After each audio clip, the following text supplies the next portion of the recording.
I was intending to sit on the stool. I also was intending to have my notes in front of me.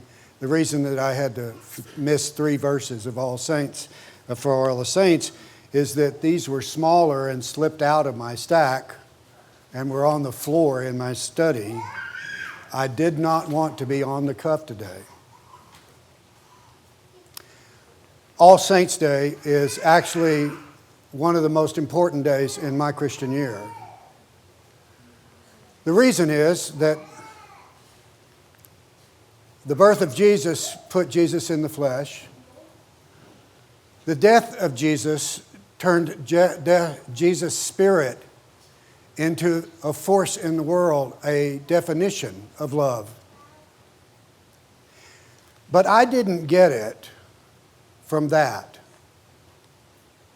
I got it from the people that I lived with, who loved me the way Jesus said to love me.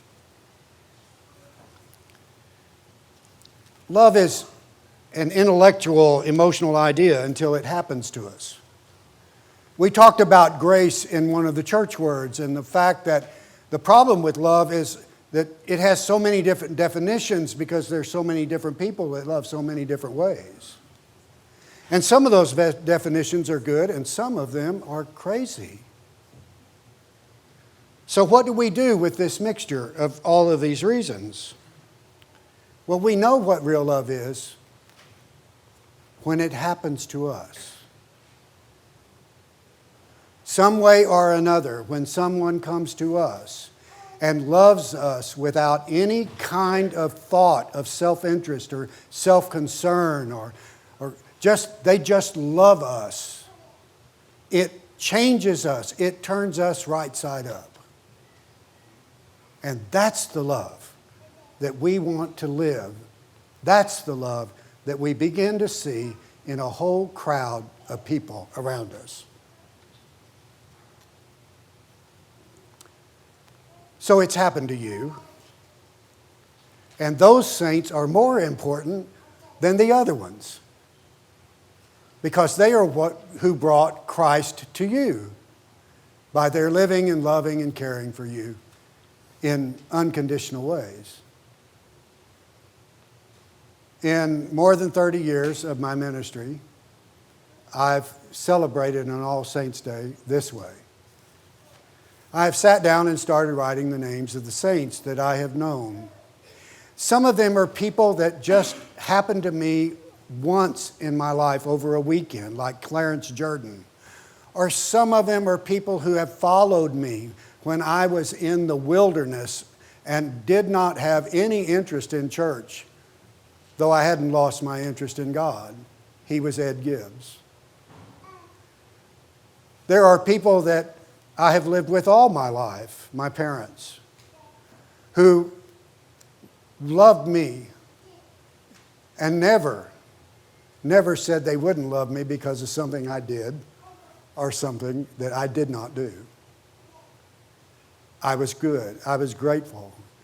I didn't know how lucky I was until I got out in the world. You have those people. You have those people if you stop and think about it. You could call their names if you think about it. You could write their names down. It's a great exercise. It is something that I do throughout the year. I started on All Saints, and then I take my piece of paper and put it in a place where I will find it easily. And when I'm driving down the road or I'm going somewhere or something happens on television or otherwise, and one of those names come to mind, I write it down.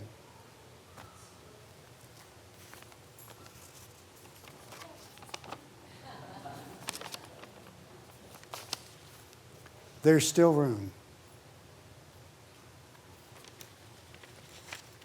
This is the way we get grace. Someone loves us. And we want to love that way. And so we look for our flesh models and we see our spirit model because Christ is in all of us. And we can live Christ's love. That's what this table is about. That's all this table is about. That night, that last night, that That night when he had 12 guys around a table that still thought he was going to take on the Romans. After 3 years of not understanding. He told them, this is so simple. This is just so simple. All you need to do is try to love other people the way I have loved you.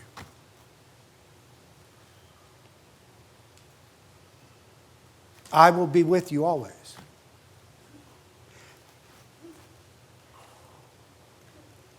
This is the way I want you to remember me.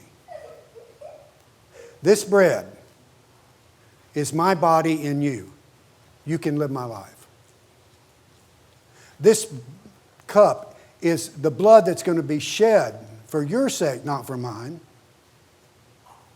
Because love has no limit and always stays true. You can live that kind of love to other people. So just love others the way I've loved you. In your body and blood.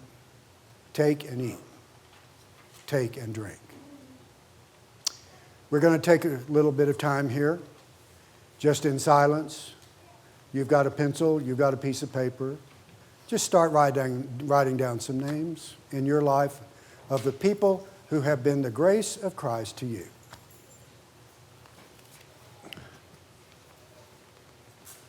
So it's just a start. But the more that we write these names down, the more we realize that Christ is out there. That there is love out there from the foundation of the creation. That there are people who have never heard the name Jesus or don't know anything about him. God has a way to get to them too. Because God is grace, period. And God is everywhere. I've got all kinds of advantages on you in writing down names. I've been in 11 churches. I've seen great saints over and over again. They are ordinary people. They sit on the pew like you do. They're not the people that get the awards or the recognition or any of that stuff. They're just folks that love other people. You're just folks that love other people. It's a full-time job. It's the best job on earth. And that's what you do every day. And remembering here at this table is just your encouragement to live what you know is the thing that lasts. Grace is the first thing in life.